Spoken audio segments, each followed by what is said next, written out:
కేటీఆర్పై fisheries corporation chairman మెట్టు Sai fire అయ్యారు.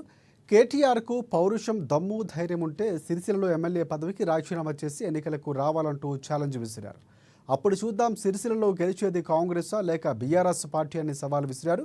కేటీఆర్ లాంటి అసమర్థత నాయకుడిని తెలంగాణ ప్రజలు నమ్మరని విమర్శించారు.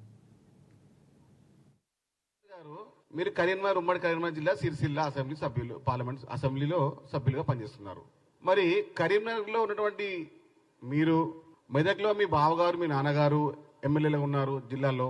అదేవిధంగా మీ సోదరి కవిత గారు నిజామాబాద్ జిల్లాలో ఉన్నారు. మరి ఎక్కడ మీ అభ్యర్థి ఎమ్మెల్సీ ఎన్నికల్లో, ఎక్కడ మీ పార్టీ అభ్యర్థి? రాష్ట్రాన్ని ఉద్ధరించడం, రాష్ట్రాన్ని మాకన్నా తోపులు ఎవరు లేరు, మేము తొడగొడితే ఎవరన్నా సౌండ్ వినాల్సిందే అన్నటువంటి కేటీఆర్ గారు ఎమ్మెల్సీ ఎన్నికల్లో మీ పార్టీ ఎక్కడా, ఎందుకు పోటీ చేయడం లేదు? బీజేపీకి అమ్ముడు పోయినటువంటి కేటీఆర్ గారు కొడంగల్కి వెళ్ళి ఓడిస్తాము, చేస్తాము, చూస్తామంటున్నారు. ఈసారి మీకు దమ్ముంటే, మీకు ధైర్యం ఉంటే, మీ డిఎన్ఏలో తెలంగాణ పౌరుషం ఉంటే సిరిసిల్ల అసెంబ్లీ సంబంధించిన ఎన్నికలకు మీరు రాజీనామా చేయండి.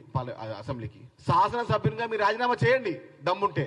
అప్పుడు చూసుకుందాం సిరిసిల్ల గెలిచేది కాంగ్రెస్ పార్టీయా, మీ అనుకున్న టీఆర్ఎస్ బీఆర్ఎస్ పార్టీయా? నువ్వేమో ఉస్మాన్ ఖాన్వా, నువ్వు దార్కారివా? కేటీఆర్ లాంటి అసమర్థ నాయకుడిని, కేసీఆర్ లాంటి కోతల నాయకుడిని తెలంగాణ రాష్ట్ర ప్రజలు నమ్మలేరు, నమ్మబోరు. నీకు దమ్ముంటే, నువ్వు తెలంగాణ వాడివైతే సిరిసిల్ల ఎమ్మెల్యే పదవికి నువ్వు రాజీనామా చేయి. ఈసారి కూడా నువ్వు రాజీనామా చేసి ఎన్నికల్లో పోటీ చేస్తే నీకు డిపాజిట్ దక్కకుండా చూసుకునే